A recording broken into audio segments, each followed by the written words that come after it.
You're this perp back with another video, and Shudder has just been absolutely killing it with the content. They are back once again with a new documentary series that's called Horror's Greatest.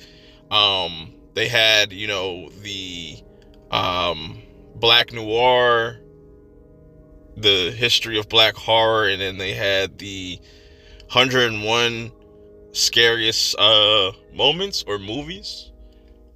Either or, they've just been killing it with the series. This one is just kind of another docu-series that is based off of different aspects of horror, and it's like, I think it's going to be like 6 episodes.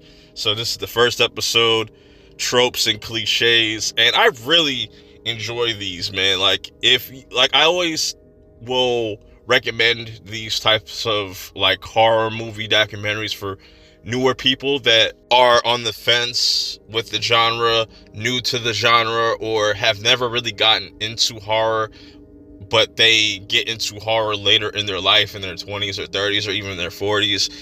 It's so interesting. Like, once you watch a lot of these documentaries, it's fascinating to see the inspirations and what gets passed down from generation to decade to decade. And that's what they pretty much talk about in this first episode, as far as the certain tropes that we see, where they come from, and how they have evolved. They start with talking about, characters that make stupid decisions like splitting up or going into a creepy ass house.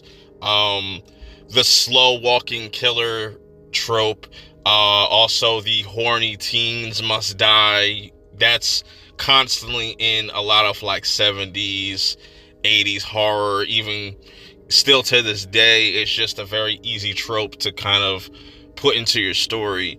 And, they even go all the way to like the redneck kind of cannibal stereotype, and talking about Tucker versus Tucker and Dale versus Evil. They make a lot of point of references to different movies, even talking about Scream in the very beginning, to going to talk about different Final Girls. And yeah, they just touch on a lot of different things, like the creepy house, the cursed book that you shouldn't read from, like the Necronomicon, how many times it pops up in different mediums. It's just a lot of information that a lot of people that are just watching horror on the surface level might not know where certain tropes come from. And even they mentioned like horror fans are really good at picking up tropes in other movies as well, you know what I'm saying? And that's thanks to just the hundreds of years or just the 100 years, I should say, of horror being around, and just being a really early part of filmmaking. Just is why it makes it a fascinating watch and a fascinating genre to follow.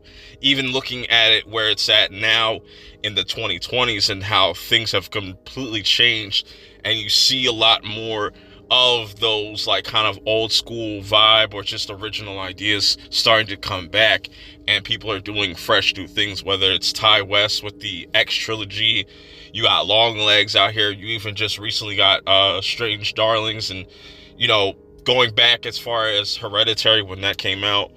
A lot of interesting things going on, even talking about the black tropes, and the black guy dying first, and touching on what the blackening did, which I might have to give that a second view, because I wasn't the biggest fan of it the first time I watched it, but maybe I need to rewatch it and maybe I'll have more of appreciation. But I really dug this first episode.